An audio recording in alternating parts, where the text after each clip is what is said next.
The Ocean Race Europe is taking place between the 10th of August and the 21st of September 2025. The racing is on board the IMOCA yachts that we recently saw in the Vendée Globe, except this time there are 4 crew on board, as well as an OBR, this is an onboard reporter who will be documenting everything going on during the race. I recently went to Portsmouth, which is one of the stopovers in the race, and caught up with Phil Lawrence, the race director, Peter Rusch, who's the communications director of the race, and Pip Hare, who will be racing on Team Be Water Positive. I'm here with Phil Lawrence, who is the race director of the Ocean Race Europe. And this is using the IMOCAs that we've seen in the Vendée Globe, but is a fully crewed race. And this brings up different challenges. Can you tell me a little bit more about the race and these challenges? Of course, Mark. So the Ocean Race Europe is a 6-week race starting in Kiel in the middle of August, going around Europe and finishing in Boka Bay in Montenegro, a place we haven't been to before, in September. The first leg goes from Kiel to Portsmouth, where we're stood now, on a slightly breezy day in Portsmouth. So the first stopover will be here, and then from Portsmouth we're going down to Cartagena in Spain with a quick pit stop in Porto in Portugal. Then we move on from Cartagena to Nice, and then Nice to Genova in Italy, and then from Genova down to the finish. So it's a really intense race, stopover every weekend. Thousands of miles of racing. It's tough for the crews, it's very tough for our organisation to put it together. In fact, it's harder to run than the Round the World race, because there we do 6 to 8 stopovers in 6 months, not 6 weeks. But it'll be short, intense racing, and I hope it'll be a great event. We're used to seeing these boats covering oceans, and so these short legs, you are very much at the mercy of the winds. And an IMOCA can go very, very slowly at times, but at other times it can go incredibly quickly. This must give you a headache. Well, the IMOCAs are a real challenge, and the sailors always joke to me they only go 3 speeds, 0 knots, 10 knots and 30 knots. So for me to try and set the course so they arrive in the arrival window that the cities were looking for is quite a challenge. And again, when we're in the Round the World race with these boats, in 4 or 5 days they can be 2,500 miles down the course. The boats are incredible, the distances they can cover now. You have got some of the superstars of offshore racing taking part, and they're sailing together, and so bringing these across to the world is going to be a huge part of the race, but a massive bonus of it. Yeah, I think we've got great sailors in this race, and fantastic sailors in this race, and we're very proud and pleased that they're coming to do it. It was interesting after the ocean race around the world that many of the sailors who did some of the race or all of the race did extremely well in the Vendée Globe, because they'd learned how hard they could push the boats when they're fully crewed, which they couldn't do before when they were sailing on their own. This is one of the things about the race. Will they be managing their boats in the same way as they do single-handed, or will that desire to push sometimes cause them problems? I think they'll be pushing hard. They're short legs, they're in it to win it. We've got 7 great teams, they're all very competitive. So I don't think they'll be holding back very much at all. I'm here with Peter Rusch, who is the communications director of the Ocean Race Europe. And the stopovers is a really good way for people to access the race and to be able to meet the sailors and take a look at the absolutely incredible boats. So can you tell me a bit about what will be happening in the race villages? Yeah, absolutely, Mark. Thank you. So with the Ocean Race Europe, we have Ocean Live Park. And Ocean Live Park is our sort of fan activity and fan activation area. So during the Portsmouth stopover, we're going to be spread out across Gunwharf Keys. We'll have various activations for the fans to engage with the race, the sailors, the teams, and understand who we are at the Ocean Race Europe. And the boats will be really close by, so people can see them close up, because we've seen the footage of these IMOCAs going at incredible speeds. But close up, they are something else. Close up, there's something to see. So they'll be berthed just off of Gunwharf Keys by Spinnaker Tower. We'll have an immersive sort of cockpit experience, which is onshore, a replica of one of the race cockpits, so fans can sort of get up and see what it's like to be inside the boats. We'll have a fan day on the Saturday, the 16th, where the sailors and the teams will be available to sort of engage with fans and tell stories, autographs, things like that. during the race itself, you've got 4 crew, but also this OBR, onboard reporter role. And this really does mean that you can bring the race and what's happening with the crew in a whole new way and different level. Yeah, the onboard reporter role is something that we've had the last few editions of the race. So it's a person on board who is not allowed to participate or contribute to the performance of the boat. In the past, it's been a sailor with a camera, and of course when things get spicy, they put down the camera and start picking up sheets and helping get the boat back in order. The idea with the onboard reporter is that they're our link and our lifeline to the boat to really engage and understand what it's like to be on board these boats during a race.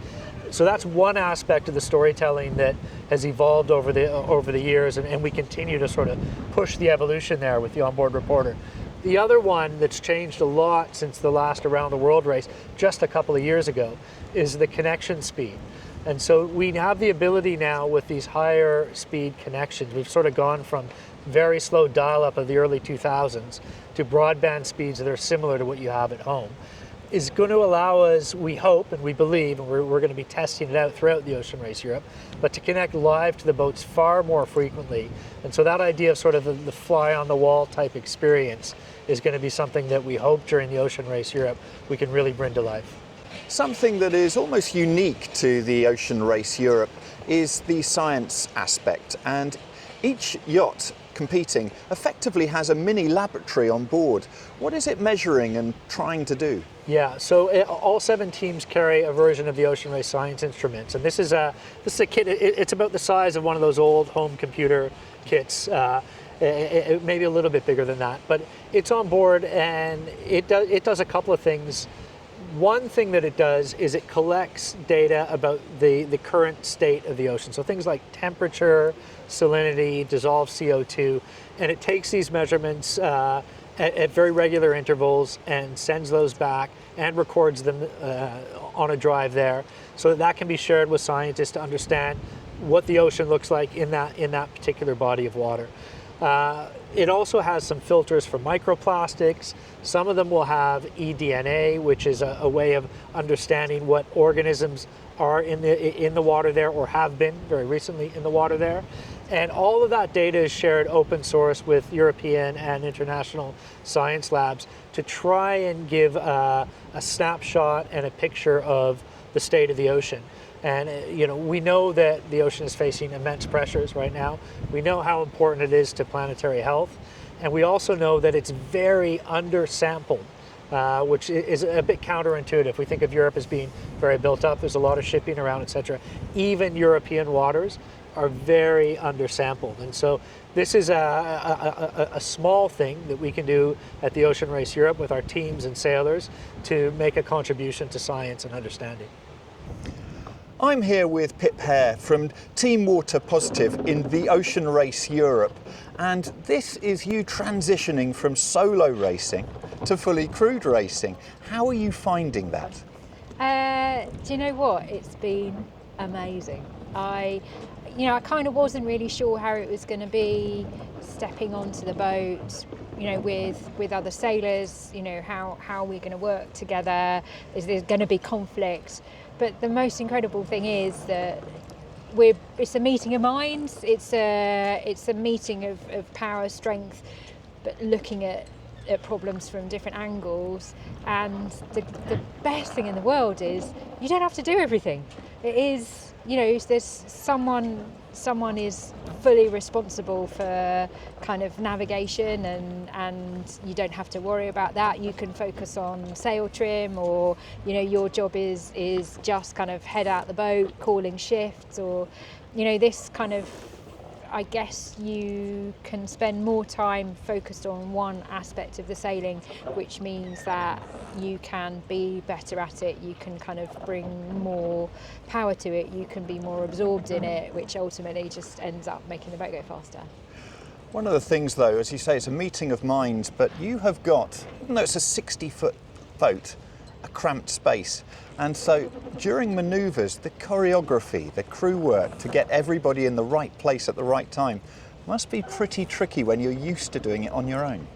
Yeah, it really is, and actually it's something that we've been focusing on quite a lot, is understanding the optimum place for people to be. And there's a number of different challenges. So one is there is a limited space, and although we've got one of the bigger cockpits in the fleet, we're on the X 11th hour racing boat, which was designed for full crew.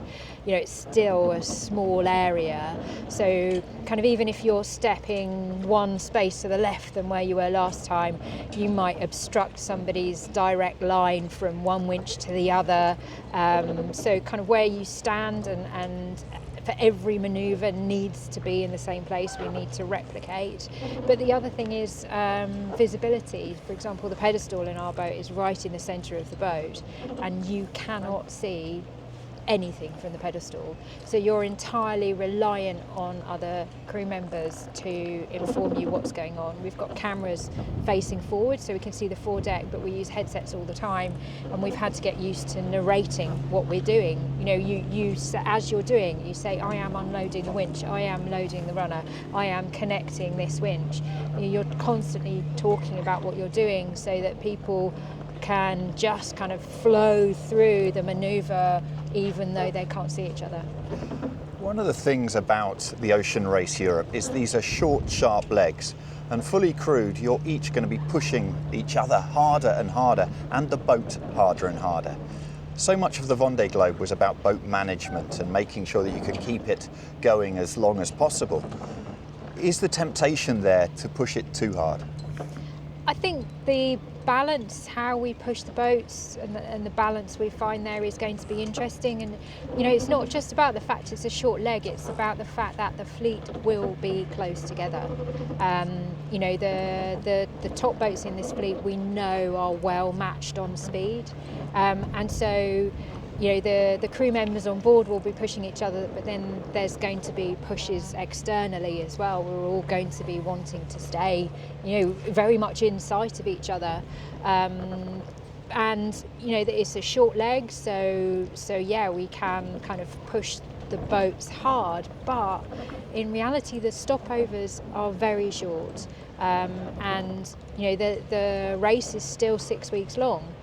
And so, you know, you can't do detrimental damage at the beginning of the race that would, you know, cause you problems 4 weeks down the line. And the other thing I think that it's important is that the sail selection now has gone down. So we are only allowed to take 7 sails on board. Previously we were allowed 8, and within the race we're allowed 2 substitutions, which means, you know, we do have to look after our sails. We can't just go blowing up sails and replace them along the way. So there definitely is a balance to be had. We're going to sail the boats harder, without a doubt, harder than you would in a solo non-stop round the world race. But still, you know, it's a long game. It also must take a change of mindset when you're so used to having to fix everything on board the entire time. When you come into port, you're going to have to rest and get as much downtime as you possibly can. But you're going to be tempted to sort all of those little niggles yourself. You're completely right, because, you know, within the fleet we've got a blend of kind of ex-Ocean Race sailors, but we've got an awful lot of Vendée Globe sailors in there too, and the Vendée Globe mentality and attitude is always fix it yourself. And also we've got quite a lot of sailors from lower budget teams who haven't had these huge shore teams to sort out problems. So we do have that very self-sufficient mentality, but one of the things I've been saying to kind of our team constantly is we must protect the sailors during stopovers. Their job is to sleep, to eat, to sleep, to do some kind of gentle sport, to swim, to stretch. But you know, otherwise this will be a war of attrition in many ways. Well, Pip, we're so looking forward to following you in the race. Best of luck. Thank you. We will be covering the race in depth on sailworld.com and yachtsandyachting.com, as well as providing updates on this channel, so please do subscribe using the button down here. Many thanks for watching.